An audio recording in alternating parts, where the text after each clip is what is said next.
In the last lesson, we smoothened our image and reduced noise. Now it's time to apply the Canny method to identify edges in our image. Recall that an edge corresponds to a region in an image where there is a sharp change in intensity, or a sharp change in color between adjacent pixels in the image.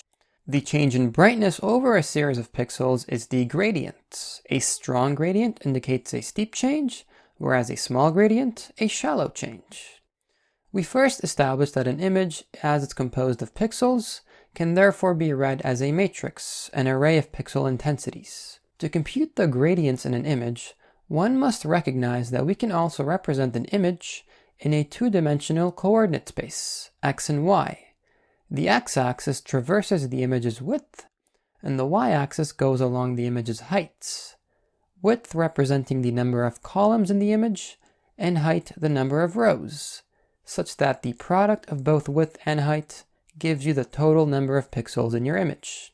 The point being, not only can we look at our image as an array, but also as a continuous function of x and y. Since it's a mathematical function, we can perform mathematical operation, which begs the question, what operator can we use to determine rapid changes in brightness in our image? What the Canny function will do for us is perform a derivative on our function in both x and y directions, thereby measuring the change in intensity with respect to adjacent pixels. A small derivative is a small change in intensity, whereas a big derivative is a big change. By computing the derivative in all directions of the image, we're computing the gradient. Since recall, the gradient is the change in brightness over a series of pixels. So, when we call the Canny function, it does all of that for us. It computes the gradient in all directions of our blurred image, and is then going to trace our strongest gradients as a series of white pixels. But notice these two arguments, low threshold and high threshold. Well, this actually allows us to isolate the adjacent pixels that follow the strongest gradients. If the gradient is larger than the upper threshold, then it is accepted as an edge pixel. If it is below the lower threshold, it is rejected.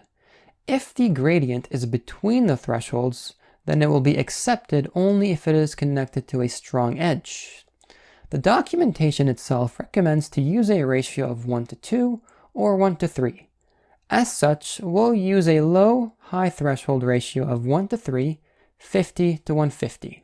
Now that we know what goes on under the hood, we can call this function inside of our project by writing Canny is equal to cv2.canny. We'll apply the Canny method on the blurred image with low and high thresholds of 50 and 150. And now we'll show the image gradient instead of the blurred image, Canny. If we go ahead and run the code,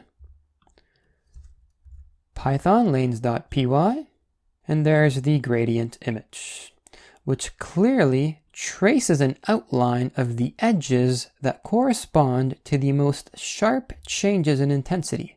Gradients that exceed the high threshold are traced as bright pixels, identifying adjacent pixels in the image with the most rapid changes in brightness. Small changes in brightness are not traced at all, and accordingly they are black, as they fall below the lower threshold. That's it for the Canny method. We used it to outline the strongest gradients in our image. Now this was a lot of explanation for just 3 lines of code, but it's good to have a grasp of what's going on under the hood before we proceed any further. Now that we've computed the strongest gradients, in the next few videos we'll apply the Hopf transform method to detect our lanes.